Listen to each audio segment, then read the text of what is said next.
This is Eddie Hearn, Matchroom Boxing. You're watching Sporting Icons. You don't need to be anywhere else. Hello. Hey Bob, how are you? Good. Fantastic. How's everything? I heard that you've got your vaccination in a couple of days. I got it today, yeah. Oh, okay. I got my first shot. And the second shot, February 16th. There was a piece of cake. Yeah, okay. And how are you feeling after it? I heard that some people feel a little bit lightheaded and that. No, nothing. I had no reaction whatsoever. Oh, that's good news. And how's everything else with you? Excuse me? How's everything else with you? How's everything going? Everything is terrific. Terrific. Couldn't be better. Well, it could be better. I'm really elated that we're getting rid of the prick tomorrow, so that's a big relief. Okay, so you're not really a Trump supporter, no? No, hardly. Cool. Now, last time that we spoke, we had like a bit of a laugh, didn't we, at some of the Deontay Wilder fans and their excuses. We're like, there's no way Wilder's going to sign off on this, yada yada yada. Yeah. We were proved wrong, weren't we? We proved wrong as far as what? As far as Wilder signed off on the excuses. Yeah, I mean, it's great. The one with the gloves was insane. And the one about Mark Breland, his corner man, giving him putting something in his water is absurd. I mean, just totally off the chart. Yeah. Have you spoken to Shelley Finkel about any of this since? No, I don't talk with Shelley Finkel. Oh, do you not? No, I don't like Shelley Finkel. Fair enough. But we've mentioned it to the Wilder people, the technocrats with PBC are pretty nice people. Okay. So I mean, they were disgusted with it as well. Okay. You understand? I don't know if I've discussed this with you.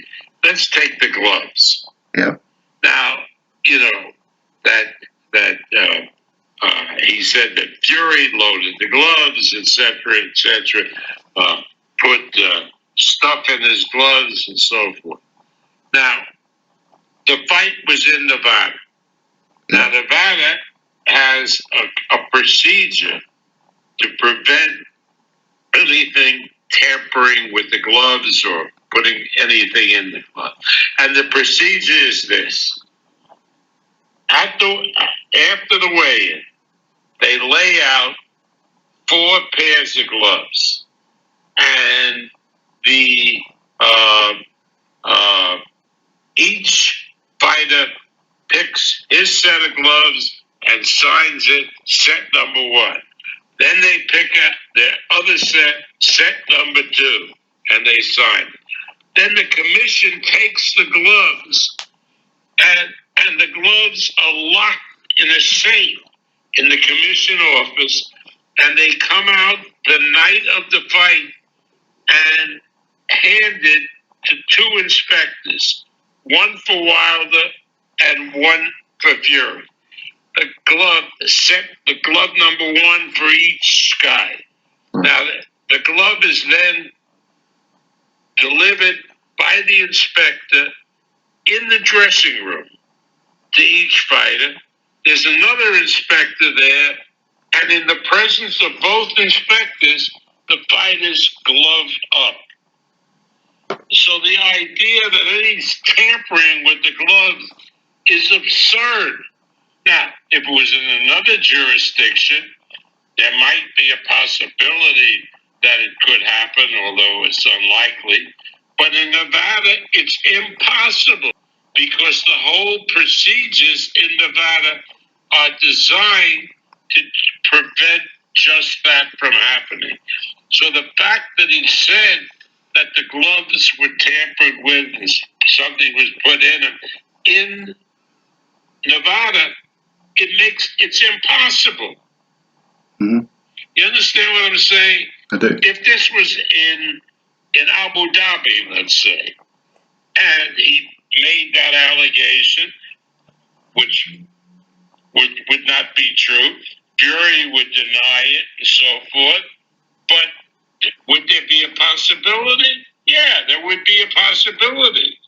But in Nevada, there's no possibility. Yeah. Well, on top of that, you've got Deontay Wilder's other manager and trainer, JD's, was watching Fury get his hands wrapped and gloved up. Exactly correct. Yeah, in addition to the two inspectors. Yeah. And I was watching something a little while ago, and I did a clipping of it, which is at Fox Sport, when they were showing the dressing room, Wilder had some different gloves mailed in from FedEx moments before the ring walk. I didn't know anything about that. That can't be. That's bullshit. Well, that's what like a Fox That's Sport bullshit. That can't be. That's impossible. The commission wouldn't allow him to use those gloves. Well, there was a commissioner in there with him who was overseeing the gloves with Mark Breland. So, I mean, everything was fine with him. I'm sure they were. No. You couldn't. You have to. The only gloves you're allowed to use are those gloves that are signed at the weigh-in. And what do you think of his accusations about Mark Breland? Do you know Mark Breland? Have you had much dealing with him? Mark Breland, yeah. I mean, first of all, forget that it's Mark Breland. Your own corner guy who's invested in you. The fact that he would spike your water is totally absurd. He's for you. He's not for the other guy. And then if you say it's Mark Breland, anybody who knows Mark Breland knows what a fine person he is. I mean, that's crazy. That's crazy. I mean, it would have been more believable if he said that Fury's friend was around and stalking them, and he must have put something in the water. That's certainly more plausible than Mark Breland, his own cornerman, spiking his water. Yeah. And what was the other one? Oh, the referee was drunk as well. That was the other one. Wasn't that terrible? Isn't that terrible? I know. The referee saved them from getting killed. I agree. I mean, he says that the referee was on Tyson's side, but didn't the referee dock a point off Tyson? Yeah. The referee was. If any side the referee was on, it was on Wilder's side. That's right. But he wasn't on any side. He's a terrific referee. No, I agree. So where would you put these excuses for a loss in your dealings with boxing? Well, I think there's the excuses. I've never heard it as preposterous as this. Never. I've heard excuses that are totally crazy, where the guy said that he got up in the morning and he was sick, but he didn't let anybody know that he was sick, and he went into the fight, he got knocked out because he was sick. I've heard those kind of excuses, but this type of excuse, I haven't heard anything like it. I mean, total. And what about the costume that he picked out and he was wearing? Sapped his strength. Oh my So God! Again, something. But also, you got to look back. I didn't know that, and maybe it's true, maybe it's not true. But there has to be some type of deficiency mentally or in his character. But it never came out because look at his record. He had never lost a fight. Mm-hmm. And he had knocked out his opponents and so forth. And I think that his actions after this fight may very well expose his true character. I agree. I totally agree. And I heard that. I know Tyson said it a little while ago, but I heard that recently he told you the same, that Tyson, under no circumstances, is going to fight Wilder again after all this. Right. What happened was the contract in any reading of the contract was that the time for the fight had expired by its terms, and they then sought mediation from a mediator who's a very, very nice fellow, Dan Weinstein, a former judge. And remember, it's mediation. Mm-hmm. So Dan was trying over the Christmas holiday to get a solution. And we came up with a possible solution to allow the Fury-Joshua fight to happen, and then Fury, if he won, would fight Wilder. When I presented that possible solution to Fury, Tyson really let loose that under no circumstances that he considered it a terrible attack on his character, an attack on the travel of people, and under no way, he said, not today, not tomorrow, not ever am I ever going to fight Wilder. I'll say fair. That's fair enough. Absolutely fair enough. So, yeah. Well, as far as the mediation is concerned, Shady Finkel spoke to somebody today, I forget who it was, saying that it's now going to arbitration. No idea what that means, but... Well, the contract provides, which the contract is not in effect, that after mediation, either side can go to arbitration. But that was a while ago, a week or so ago, and they haven't even thought to go to arbitration. Why? Because they have pretty good lawyers, and no lawyer worth his salt is going to go and make a claim that that contract is still in effect. It's one thing in a mediation to use that to work out some type of arrangement, but to go in and to argue that the contract is still valid, trust me, I'm a lawyer. I'm practicing law. Absolutely not even a shred of validity. So, again, it just would be throwing good money after bad. Okay, so basically Wilder has no leg to stand on then, really. That is correct. That is 100% correct. That's music to my ears, obviously being a biased Brit, because obviously I want to see Fury-Joshua. Oh, there's no question that Fury-Joshua fight, and we're involved in negotiations, and Eddie asked to do the first draft of the contract, which will be coming to me sometime this week. Fantastic. And then we'll go over it with Tyson and his attorney and with Frank Warren and then reply. And I would think within the next couple of weeks, we'll have signed the contract, and a couple of weeks after that, finalize the site and the date and be off to the races.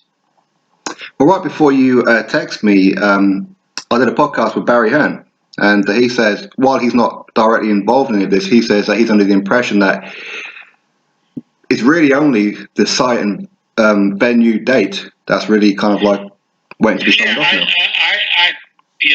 Again, I haven't seen the document. We haven't got the document, but Eddie and I have been discussing the various terms like television rights, etc. And Barry is quite correct that we really see the eye to eye on everything. So this seems pretty smooth. Yeah, well, I mean, usually it's the controversy is who gets what. Right. So if from the get-go you talk about a 50-50 deal, and on a rematch, 60-40 to the winner of the first fight, there's nothing to discuss. What are you going to argue? 50-50?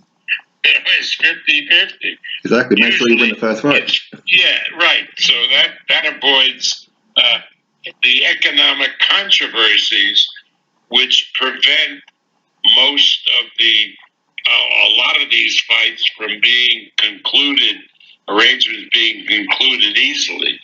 So we don't have that problem in this event.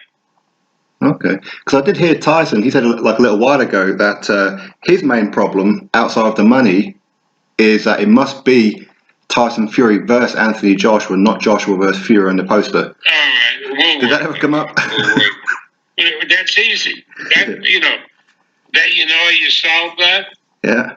Eddie Hearn and Matchroom will advertise the fight as Joshua against Fury. And Frank Warren's Queensbury and ourselves will call the fight Fury v. Joshua. And everybody will be happy. That's a perfect compromise, isn't it?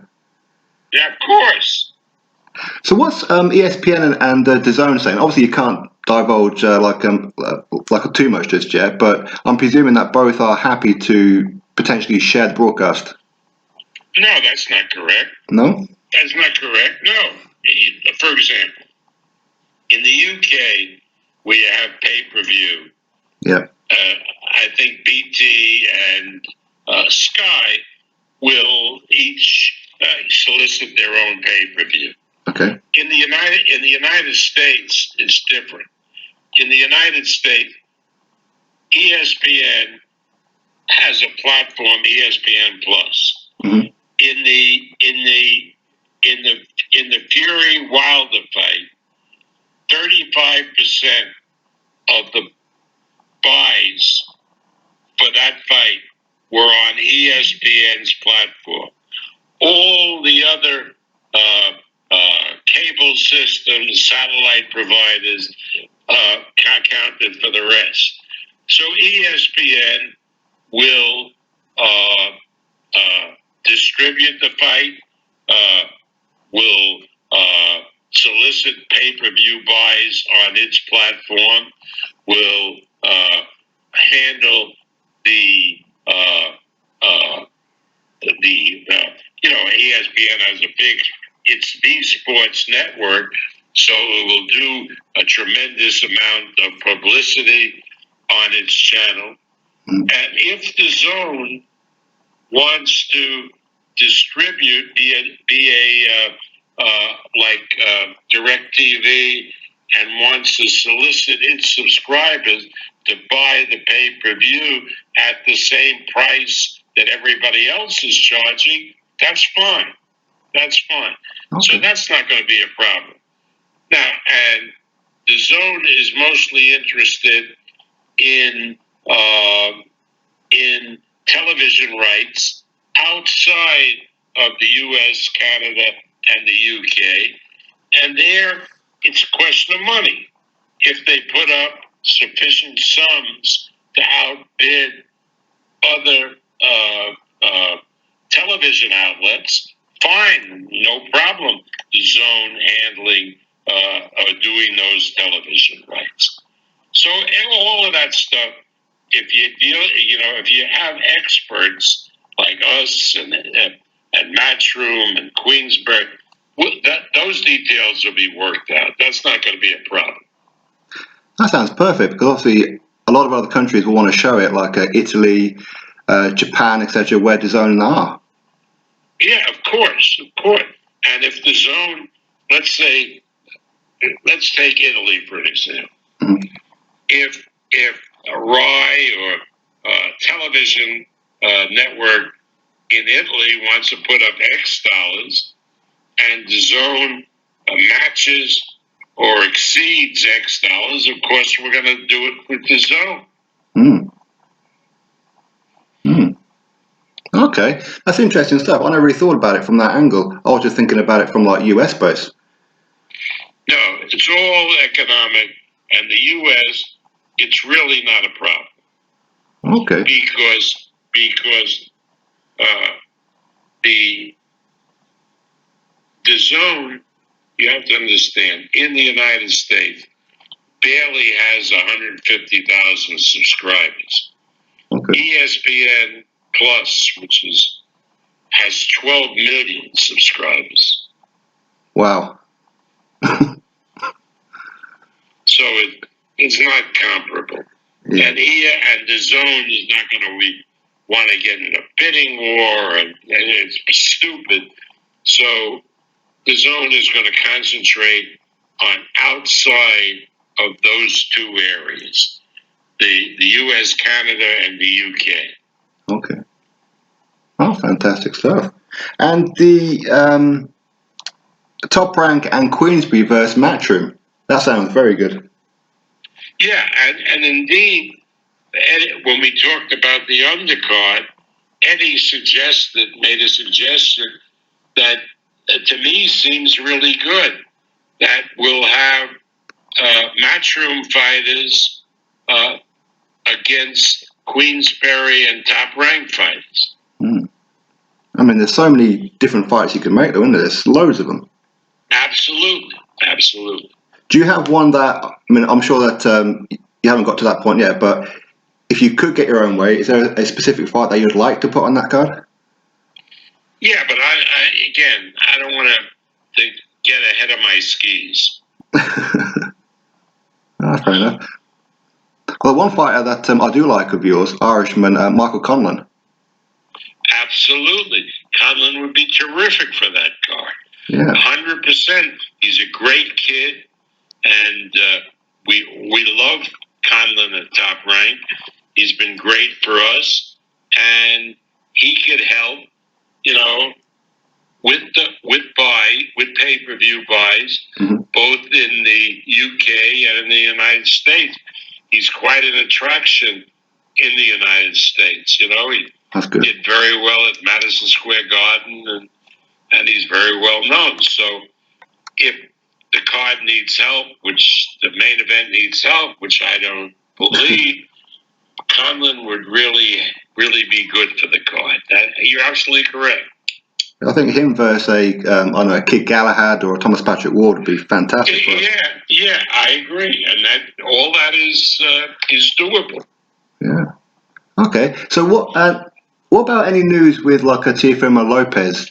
Is his mandatory next, or are you looking for a Haney unification or Davis or? Well, we're talking about doing a mandatory with the Aussie kid. Yep. And then in the fall, when we hope the virus will be behind him, we'd like to do him with one of those three guys. He could, I think, beat any of them: Garcia, Haney, or Gervonta Davis. And then towards maybe at the end of the year, I'd like Lopez wants to go up in weight, and we match him against the Ramirez Josh Taylor winner. We're scheduling that fight for May. Ooh. And for all four titles. And Lopez would like to fight the winner. And if he does, he'd be the first man in history to be the undisputed champion, in this era, have all four belts, both first at lightweight and then at junior welterweight. Yeah. I mean, you guys are top. Sorry, you continue. No, I mean, that would be a huge fight, the winner of Taylor Ramirez against Lopez. Yeah, definitely it would. Definitely would. Well, I did hear that Josh Taylor saying that he'd like to fight Crawford. He's got to beat Ramirez first. Yeah, and then if he does, he will have the chance to either defend against Lopez or to go up in weight and fight Crawford. I think probably, Josh is so confident in himself. he'd probably want to fight Lopez first and then fight Crawford. But again, I haven't discussed that with him. So who's like head of scouting for you guys? Because you guys, you tend to bring fighters out that not many people have heard of, and within a very short period of time, we're talking about pound for pound.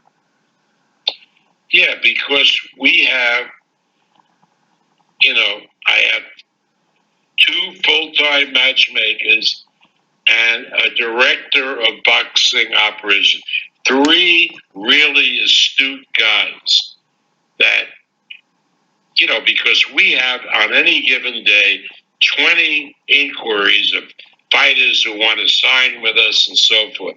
So we have just a limited number of spots, and we have to be very discerning on who we sign. But those guys, Bruce Trampler, Carl Moretti, and Brad Goodman, are really in charge of that program. But you're right. They've done, over the years, they've done a tremendous job in selecting these guys. Well, yeah. I mean, if you look at, say, the consensus top 10, at least 5 or 6 of those are top ranked. That's correct. I mean, that's absolutely fantastic. And again, I think people do forget sometimes that you have dealings overseas, like Japan, with like Ryota Murata. Murata and Inoue. Inoue, yes. Yeah. Right. Yeah. So, yeah, that's true. I did hear that. Are there talks opened up between yourself and Kalle Sauerland about Murata and Eubank Jr.? That's been mentioned. I didn't know really who had Eubank. I thought that Eddie might have had him. But the reason we haven't talked about it is both Murata and Inoue are huge in Japan, and they want to make title defenses in Japan. Right. The problem there is that with the quarantine, Japan is not encouraging anybody to coming from abroad. And if you come from abroad, you have to go into quarantine. And it's a serious quarantine, just like it is in Australia. Look at these tennis guys.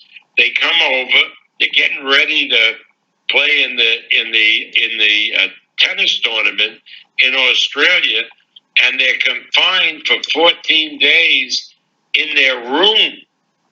And you see them, I saw something on television, them hitting the ball against the wall in their room.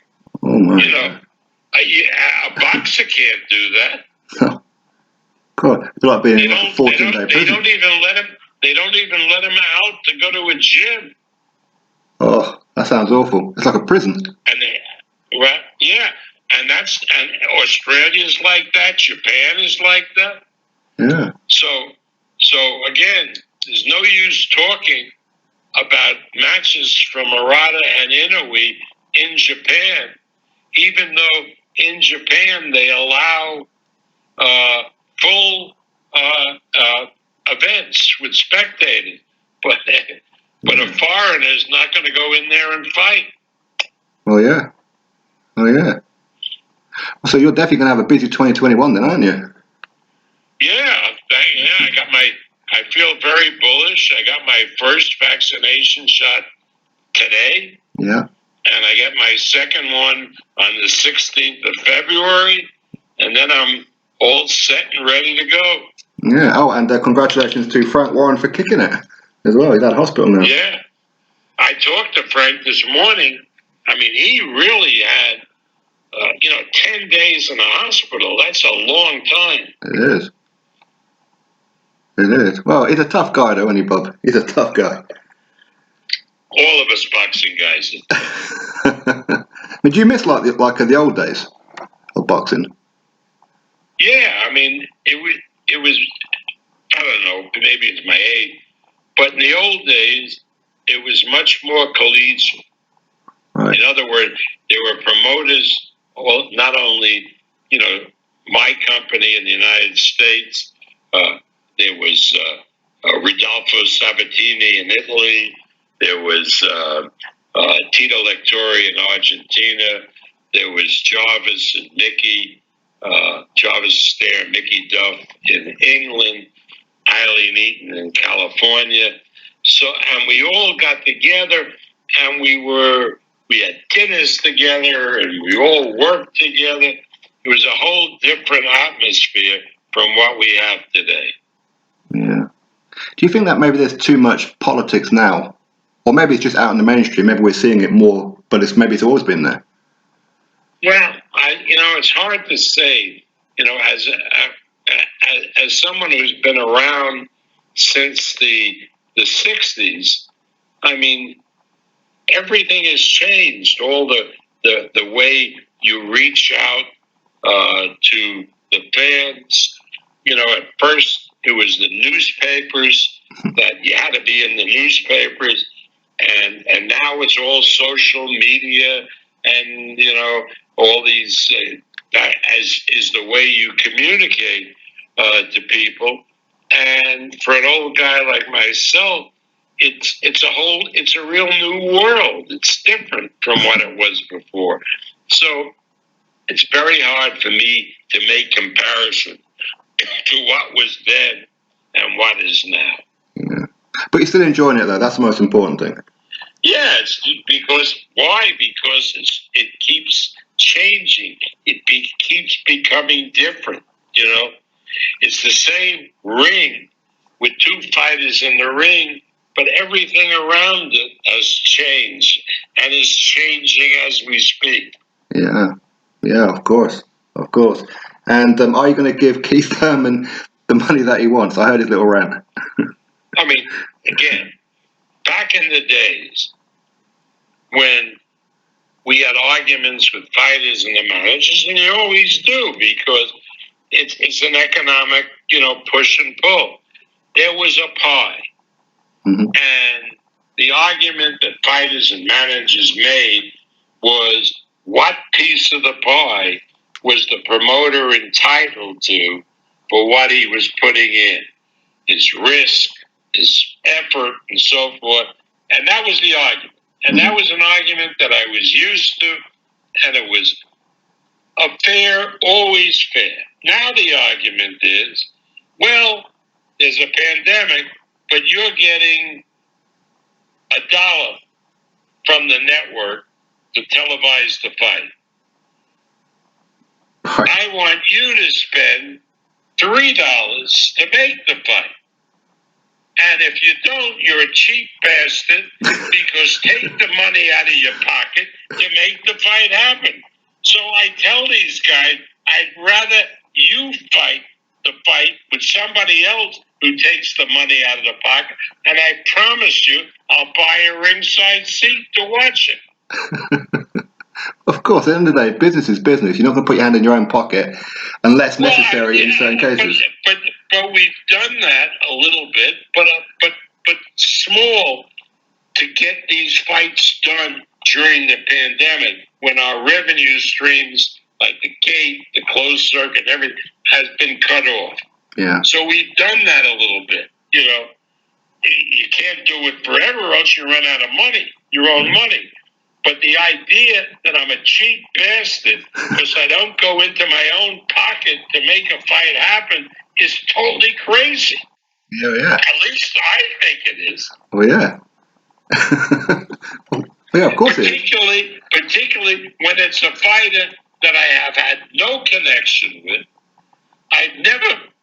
He's never been in a fight that I promoted. Yeah. And why would I go into my pocket and spend a couple of more $1 million to see him fight? It makes no sense. That's right. I mean, I'm guessing that's where your frustration is coming from a few weeks ago when you talk about Crawford, that he needs to help by selling himself a bit more.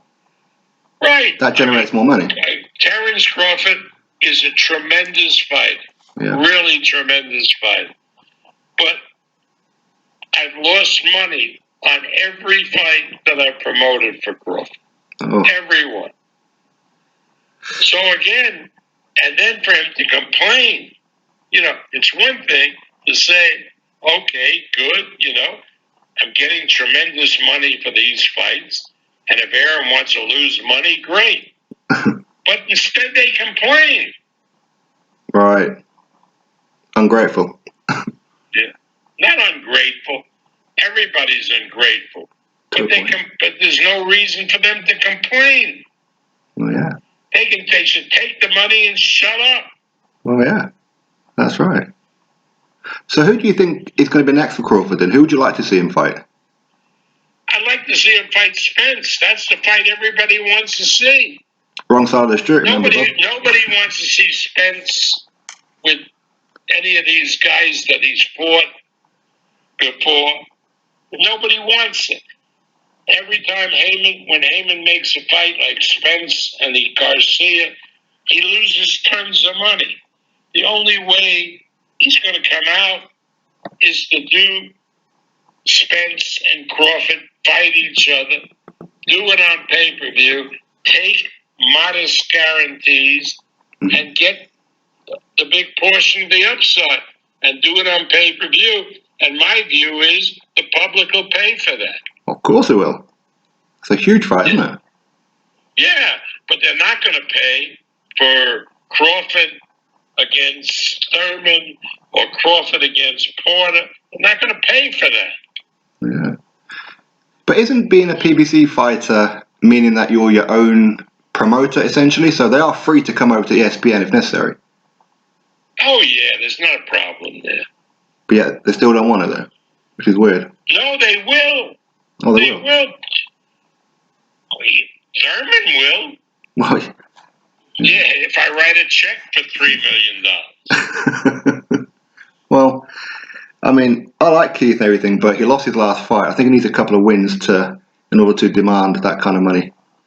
Yeah, right. I mean, listen, I don't have a gate because of the pandemic. Yeah. It's not a pay-per-view fight. How am I going to pay it? There's a limit to what money ESPN can pay or will pay. Mm. Because Crawford against Kell Brook will get the same rating as Crawford against Thurman. Right. They're free fights to the public, same rating. Yeah. I mean, to be fair to ESPN, you guys were putting on boxing weeks before anybody else was. You guys were taking the risk. 2 a week we were putting on during the week in June and July. 2 a week. Yeah. When half the guys would show up and test positive, so we'd have to make 7 fights. I mean, that was a lot of work. Yeah, it would be. It would be. And Okay. the testing. I mean, it was a nightmare. I mean, you got Eddie and Frank did it, but not to the extent that we did. Yeah. Yeah. That's what I mean. You guys were putting on show after show after show. Yeah, right. Yeah. Because we have a contract with ESPN, and ESPN had no live sports. Right. Until the NBA went into the bubble. They had no live sports to show. Yeah. So we were the only thing they had. And then Dana White did some UFC fights for him. Mm. Is there an issue with you two? Every time I hear him speak, he's slagging you off. Every time I hear him speak. He's fucking crazy. And number one, you can tell how crazy he is because he's so devoted to that prick Donald Trump. He's always there speaking at the committee. So that writes him off in my mind. Secondly, I have never, ever met or spoken to Dana White, even though we live in the same city of Las Vegas. I've never spoken to him on the phone, in person, at all, ever. And I've never met him, right? And he keeps slogging off about me, so I'm going to slog back at him. But I never even met him or talked to him. And it's crazy. Yeah. But what can you expect? a Trump supporter, they'll go in and wreck the Capitol. They're fucking nuts. QAnon people, all stupid bastards. Yeah. And he's in that category. Yeah, I seen like a bunch of people storming the White House and that. Was it the White House or someplace? No, the Capitol. The Capitol. The Capitol, where Congress, and going after the vice president, who was Trump's toady for 4 years, and finally said, "No, I'm going to have to read the ballots for the certification where he has to do in the Constitution." And Trump sends out word, get Pence, and they were looking for him to hang him up. These people are fucking crazy. Oh my God. So you got high hopes for Biden then, yeah? Oh, I think Biden's going to be a tremendous president. Yeah. Tremendous. I mean, he's really what a president should be. He's got the experience. He had 8 years vice president to Obama. He's been in the Senate. He'll be a really good president. And you see the shit. Mitch McCallum, the Republican majority leader, now to be the minority, came out today really attacking the hell out of Trump.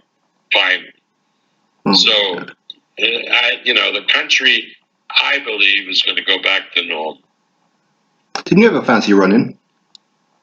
Excuse me? Didn't you ever fancy running? Becoming president? Fancy what? Didn't you ever fancy running for presidency or anything like that? I'm 89. Who the fuck is going to elect me? No, I mean ever. I mean, they're complaining.